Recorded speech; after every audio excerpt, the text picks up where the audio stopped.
મિત્રો, અત્યારે રાજકોટથી સૌથી મોટા અને અગત્યના સમાચાર સામે આવી રહ્યા છે। રાજકોટની ગોપાલ નમકીન ફેક્ટરીમાં ભીષણ આગ, કામ કરી રહેલા કામદારોમાં નાસભાગ મચી ગઈ છે। ફાયરનો મેજર કોલ જાહેર પણ કરવામાં આવ્યો છે। 3 લોકોને સામાન્ય ઈજા પહોંચી છે। હવે મિત્રો, સમાચારો વિસ્તારથી જાણીએ તો રાજકોટની મેટોડા જીઆઈડીસીમાં આવેલી ગોપાલ નમકીનની ફેક્ટરીમાં ભીષણ આગ લાગતા દોડધામ મચી જવા પામી છે। મહત્વનું છે કે કંપનીના મેનેજરના જણાવ્યા મુજબ દરરોજ તેમની કંપનીમાં 400 થી 500 કામદાર ઉપસ્થિત હોય છે।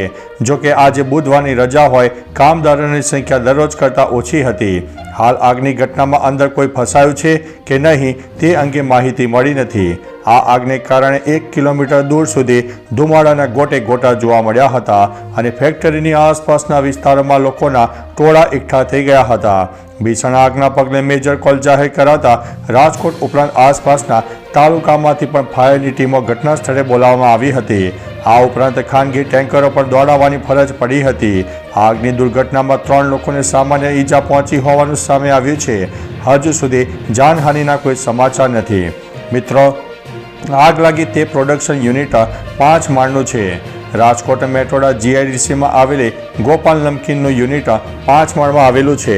આ 5 માળના બિલ્ડિંગમાં નમકીન બનાવવાના યુનિટમાં આગ લાગતા સતત 2 કલાકથી પાણીનો મારો ચલાવવામાં આવી રહ્યો છે। આગ ઉપર કાબૂ મેળવવા માટે તમામ પ્રયત્નો હાથ ધરવામાં આવી રહ્યા છે। ફાયર બ્રિગેડના જવાનોની સાથે સાથે ગોપાલ નમકીનમાં કામ કરતા કર્મચારીઓ પણ આગ ઉપર કાબૂ લેવા માટે જહેમત ઉઠાવી રહ્યા છે। બારીઓના કાચ તોડીને અને ચારે દિશામાંથી ફાયર બ્રિગેડ દ્વારા પાણીનો મારો ચલાવીને આગ ઉપર કાબૂ મેળવવામાં આવી રહ્યો છે। સતત 2 કલાકથી આગ ઉપર કાબૂ મેળવવાનો પ્રયત્ન થઈ રહ્યો છે, છતાં હજુ સુધી આગ કાબૂમાં આવી નહોતી અને આગનું વિકરાળ સ્વરૂપ જોવા મળ્યું છે। આ આગને કાબૂમાં આવતા હજુ પણ થોડો સમય લાગી શકે તેમ છે। જો કે સંપૂર્ણ આગ ક્યારે કાબૂમાં આવશે તે હાલના તબક્કે કહેવું મુશ્કેલ છે। રાજકોટ ફાયર બ્રિગેડની ટીમ પણ ઘટના સ્થળે પહોંચી જવા પામી છે। આગની જાણ થતાં રાજકોટ ફાયર બ્રિગેડની ટીમ ઘટના સ્થળે પહોંચી ગઈ છે અને આગ ઉપર કાબૂ મેળવવાના પ્રયાસો થઈ રહ્યા છે। જો કે ફેક્ટરીમાં બોક્સ અને પ્લાસ્ટિક બેગ વધુ પ્રમાણમાં હોય આગ વિકરાળ બની હોવાનું લાગી રહ્યું છે। હાલ ફાયર બ્રિગેડ દ્વારા આગ ઉપર કાબૂ મેળવવાનો પ્રયાસ થઈ રહ્યો છે। ગોપાલ નમકીનના મેનેજરે માહિતી આપતા કહ્યું છે કે અમારી કંપનીમાં 400 થી 500 લોકો હાજર જ હોય છે। આગનો બનાવ બન્યો તેને કાબૂમાં લેવા માટે ફાયર બ્રિગેડની ટીમ કાર્ય રહી છે। હજુ સુધી અંદર કોઈ ફસાયાની જાણકારી મળી નથી। પૂઠા, પ્લાસ્ટિક અને તેલના કારણે આગ વિકરાળ બની છે। ફેક્ટરીમાં વેફર, ફ્રાઈમ્સ, પાપડ જેવી વસ્તુઓનું ઉત્પાદન અને પેકિંગ થતું હોય મોટા પ્રમાણમાં પૂઠાના બોક્સ, તેલ અને પ્લાસ્ટિકનો જથ્થો પડેલો હોય છે। તમામ વસ્તુઓના કારણે આગે ગણતરીની મિનિટોમાં વિકરાળ સ્વરૂપ ધારણ કર્યાનું અનુમાન છે। જો કે આગ લાગ્યાનું કારણ તપાસ બાદ સામે આવશે। મિત્રો, મહત્વનું છે કે ફેક્ટરીમાં લાગેલી વિકરાળ આગ બનતા મેજર કોલ જાહેર કરવામાં આવ્યો।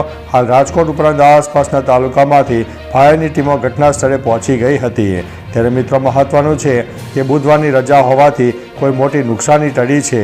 રાજકોટની મેટોડા ફેક્ટરીમાં બંધવાર બુધવાર હોય છે, જેના કારણે ગોપાલ નમકીનમાં આજે કામદારોની સંખ્યા ઓછી હતી। જૂજ સંખ્યામાં જ કામદારો હતા।